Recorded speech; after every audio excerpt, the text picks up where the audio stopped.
Estratégia 5. Seu passado. Exterminar o reino da culpa, da vergonha e do arrependimento. Se eu fosse o seu inimigo, eu constantemente iria lembrá-la de seus erros e escolhas erradas do passado. Eu iria desejar mantê-la sobrecarregada pela vergonha e culpa, na esperança de que você se sentisse incapacitada por suas muitas falhas e não visse nenhuma razão para sequer tentar novamente.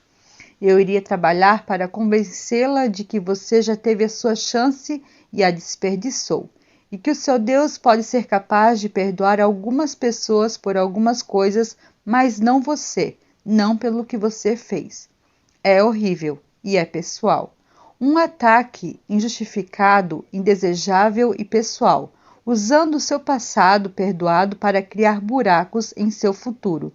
Mas isso é exatamente o que o inimigo faz. Ele definitivamente ama viver no passado, no seu passado, no meu passado. E por que não? Algumas de suas melhores oportunidades de sabotar o nosso potencial vêm de lá. Ele arquiva cuidadosamente cada filme de nossa história para que ele possa recuperar esses arquivos e lembrar-nos sobre como eram os nossos dias de derrota, pecado e fracasso.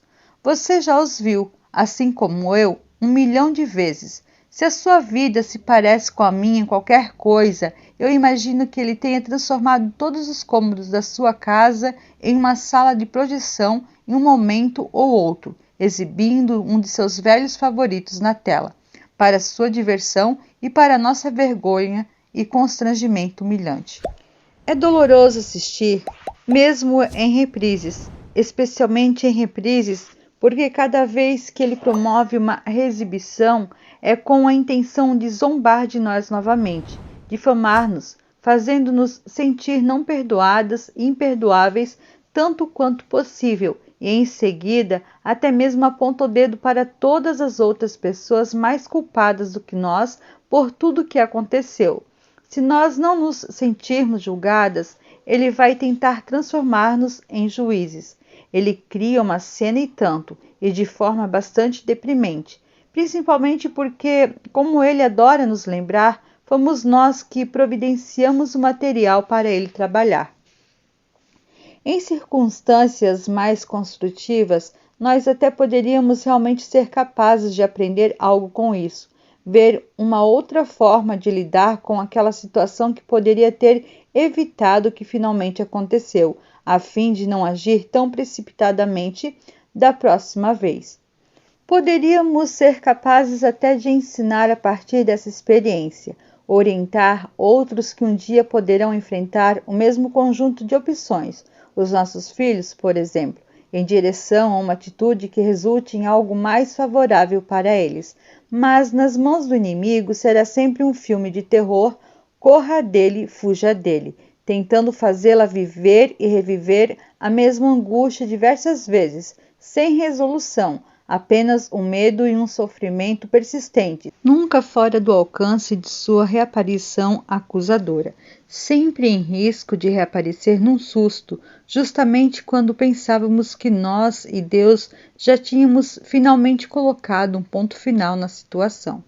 E é assim que, em vez de vivermos com segurança, somos bombardeadas pela vergonha. Em vez de celebrarmos a graça de Deus, sentimos-nos minadas pela culpa contínua por causa das mesmas coisas antigas. Em vez de experimentarmos as bênçãos acumuladas e contínuas e sermos regeneradas pelo Espírito Santo, tudo se fez novo. Ficamos presas no ciclo de remorsos incessantes. Mas a oração fervente e estratégica pode mudar as coisas, mesmo as coisas imutáveis, até mesmo coisas tão imutáveis quanto as cenas da vida real do seu passado, o que você fez, o que você não fez, por que você o fez e por que você não o fez. Não, a oração não apaga o que foi feito e não finge que nunca aconteceu, e também não impede todas as consequências naturais e lógicas de acontecerem. Mas assim como Deus diz às ondas do mar, até aqui tu virás, porém não mais adiante. Jó 38:11. Ele nos deu a oração para elevar-nos acima do nível do mar de ataques de Satanás ao nosso passado. Meu passado, por exemplo, inclui algumas viagens infelizes na US Highway 59 Norte, uma importante rodovia que corre através do coração de Houston, no Texas. Eu fiz a minha graduação naquela cidade e, como muitos dos estudantes, ocasionalmente eu tomava a estrada errada, quando eu deveria ter ficado na rodovia, o que para mim, muito pessoalmente, inclui a saída de 59 em particular, que simboliza algumas das escolhas mais lamentáveis que eu já fiz na minha vida. Aquela estrada não me levou a lugar nenhum saudável, a nenhum benefício, a nenhum lugar onde eu jamais deveria ter ido. Diga-se de passagem, talvez você se identifique. Escolha as suas próprias estradas. Muitos anos depois, muito depois da faculdade, eventos me levaram de volta a Houston para uma palestra no verão. Minhas anfitriãs do fim de semana me pegaram de carro no aeroporto. Eu viajei sozinha no banco de trás e elas me levaram ao hotel onde eu iria me hospedar. Uma rota que nos desviou várias milhas em direção àquela velha e familiar 59 Norte. Como eram mulheres gentis e hospitaleiras, elas continuaram a conversar alegremente à medida que passávamos pelas várias placas reflexíveis na estrada. Eu nem tenho certeza se elas sequer repararam que eu aos poucos fui me silenciando no banco de trás durante o trajeto. Eu estava na parte de trás. Mas os números de marcação de milhas que passavam por nós não eram apenas números para mim. Eles estavam fazendo uma contagem progressiva até o número específico da saída que Satanás estava contando regressivamente na minha mente, com cada segundo me condenando. Inundação de flashbacks. As lágrimas começaram a se formar. Eu estava lutando contra um velho inimigo internamente, e a batalha espiritual estava ameaçando a derramar-se por toda a parte. E depois lá estava, a rampa de saída, a que eu tinha usado demasiadas vezes. Eu não conseguia respirar, meu coração batia rápido, minhas mãos umedecidas de suor. E então, quase como uma pequena lufada de vento, a placa se foi. Tínhamos passado por ela. E naquele exato momento senti a voz de Deus falando de forma tão clara para mim, dizendo: Priscila, enxugue as suas lágrimas. Aquela estrada estava atrás de você agora. Eu tenho outras estradas guardadas para você no futuro, estradas que venho preparando para você. Assim como você passou dessa saída da vergonha, você está agora longe da dor que acompanhava. Eu faço novas todas as coisas novas. Virei e me olhei atrás do para-brisa traseiro e observei aquela placa daquela saída desaparecer na distância. De repente, a cadência das vozes das minhas novas amigas borbulhou de volta à superfície da minha audição consciente e um novo sorriso rejuvenescedor fortaleceu o meu trêmulo lábio inferior. Eu olhei à frente e pela primeira vez na minha vida eu vi que Houston e além da saída 59 Norte, um trecho de estrada onde eu nunca tinha viajado antes. Eu vi um lado da graça de Deus que eu nunca tinha sentido antes. O passado estava no passado e ele não tinha mais permissão para me tocar. E assim como na estrada, eu logo estaria viajando para novos locais de liberdade e plenitude que nunca tinha visto antes. Pronto, eu estava livre. As acusações do inimigo contra nós vêm com prazo de validade. Ele pode reclamar e ameaçar e nos desafiar o quanto quiser, mas você pode tapar os seus ouvidos, ignorar as suas acusações e cantar louvores a Deus enquanto se afasta com o perdão real no seu coração. Primeiro, Deus não vive no passado, porque Deus, o seu Deus, existe fora do tempo. Para ele, o passado que assombra e amarra, o passado que agita e frustra, não está no passado de forma alguma. Na oração, você está sozinha com um Deus que a vê simplesmente como você é e tem sido desde aquele belo momento quando você depositou nele a sua fé, santa, justa e irrepreensível, passado, presente e futuro. Ele perdoa a sua culpa, remove a sua vergonha e declara o seu trabalho como um fato estabelecido e permanente. A oração põe um fim completo às acusações lamentáveis de Satanás, conduzindo-nos a um reino eterno com Deus, onde o passado nem sequer se cogita. E em segundo lugar, nós só vivemos pela graça de qualquer forma. Todas as coisas que Satanás tenta fazer pairar sobre as nossas cabeças, todas as nossas falhas perdoadas, não são mais motivos de vergonha, mas agora são monumentos à incrível graça de Deus. Quero dizer, basta olhar e ver o que Ele é capaz de perdoar. Até mesmo isso, até mesmo aquilo. Sim, diabo, mesmo aquilo. Deus não é incrível? Não é incrível que Ele perdoa até mesmo aquilo?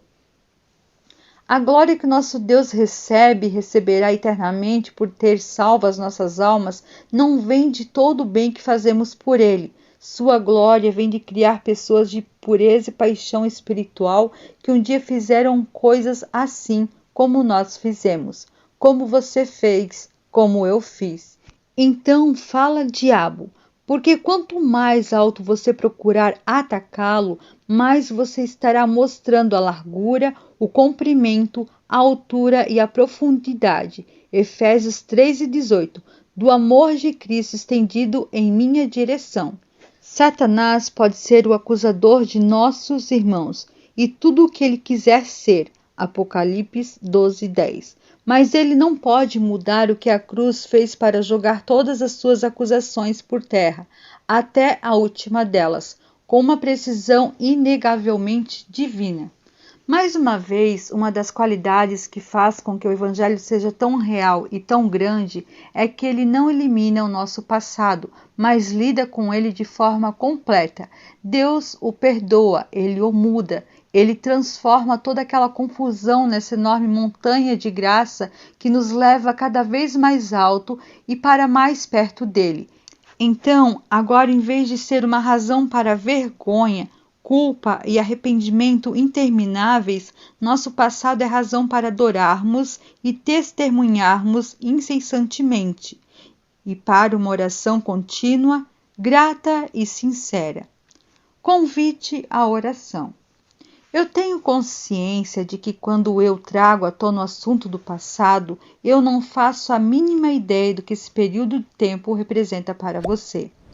Espero que você tenha entendido, enquanto eu já falei sobre a altura e a profundidade do amor e da graça de Deus, uma frase de Efésios 3:16 e 19, que não estou minimizando o que você passou, a extensão do que você fez ou do que foi feito a você, mas o diabo quer que você pense que o seu passado é pior do que o de todo mundo, ou ele quer que lhe sugere que, dada a sua formação religiosa e o que você professa em público, os seus pecados passados, embora talvez não tão chocantes ou do tipo escandaloso, ainda a desqualificam para demonstrar que vive uma vida cristã. Olha aqui essa verdade. Não há um de nós, nenhum, que possa olhar para trás e não desejar uma centena de vezes que, se pudesse voltar atrás, faria uma centena de coisas de forma diferente. E a razão de ser apenas uma centena de vezes hoje é provavelmente porque a nossa memória já não é o que costumava ser. Sem falar que, apesar do nosso melhor esforço, continuamos promovendo para o nosso inimigo novos clipes sobre nossas falhas que ele pode escolher e copiar. E logo que eles desaparecem no passado, ele liga o projetor e se convida para uma sessão com direito à pipoca, para se certificar de o quão ruim aquela falha é e o quão mal nós somos. Sim, estamos todos em uma jornada que nós não somos perfeitas, nós todas lutamos. Nós podemos dizer pelo cansaço que sentimos e pela rigidez nas nossas articulações espirituais que nem sempre temos nos cuidado, mas a oração nos acorda com as misericórdias de Deus, que elas são novas a cada manhã. Lamentações 3:23. A oração é a forma de nos alongarmos e nos sentirmos ágeis e soltas novamente, prontas para enfrentar o mundo. E quando começamos a aplicar a oração, determinamos grupos musculares, como a nossa confiança em Cristo e sua vitória sobre o nosso passado. Todo o nosso corpo e todo o nosso ser começam a se infiltrar com a energia renovada como resultados do bombeamento do sangue da fé aplicada. Então, quando você começar a elaborar uma estratégia para enfrentar o ataque traiçoeiro de Satanás, a sua liberdade e a sua alegria, olhe novamente aquele guia útil que usamos. Louvor. Agradeça-lhe por perdoá-la completamente, purificando-a e mudando-a. Arrependimento. Perceba o quão tolo é perpetuar pecados antigos e, pelo seu espírito, abandone-os. Pedido. Peça liberdade, livramento, habilidade de desviar-se das mentiras e abraçar a verdade. Sim, porque você, pelo poder de sua ressurreição, pode agora andar em um novo modo de vida. Portanto, se algum homem está em Cristo, ele é uma nova criatura. As coisas velhas são passadas, eis que todas as coisas se tornaram novas. 2 Coríntios 5,17.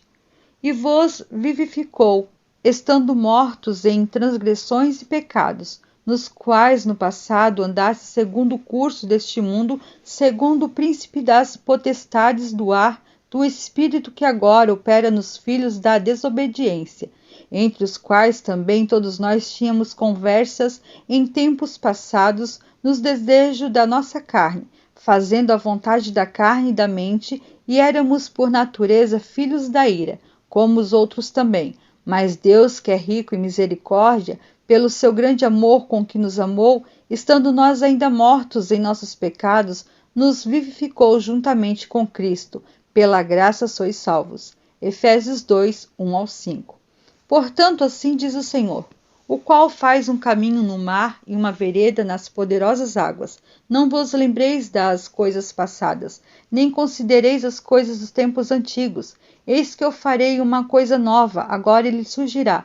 Vós não a conhecereis? Eu especificamente farei um caminho no ermo e rios no deserto. Isaías 43:16, 18-19. Cantai ao Senhor, ó vós, seus santos, e dai graças à lembrança de sua santidade, porque a sua raiva não dura mais que um momento. Em seu favor está a vida. O choro pode durar uma noite, mas a alegria vem de manhã. Salmos 30:4-5. Ele dá poder ao desfalecido, e para aqueles que não têm nenhum vigor, ele aumenta a força. Até os jovens irão desfalecer, estarão cansados, e os homens jovens cairão completamente. Porém, aqueles que esperam no Senhor renovarão as suas forças. Eles se elevarão com asas, como águias, eles correrão e não estarão cansados, e eles caminharão e não desfalecerão. Isaías 40, 29-31. E ele disse-me, a minha graça é suficiente para ti, porque a minha força se aperfeiçoa na fraqueza. De boa vontade, pois, me gloriarei nas minhas fraquezas, para que o poder de Cristo repouse sobre mim. 2 Coríntios 12:9. Jesus Cristo é o mesmo ontem e hoje e para sempre. Hebreus 13:8. O passado, por todas as suas tentativas de nos confinar e nos condenar, possui limites que o nosso inimigo não quer que nós conheçamos. Bem, agora conhecemos. Então, lá vamos nós. Estamos prosseguindo, e ele pode simplesmente relaxar no escuro e assistir todos aqueles filmes caseiros sozinho, porque a nossa vida real em Cristo é muito mais emocionante. Está aqui a liberdade, a sua e a minha, em nome de Jesus. Amém.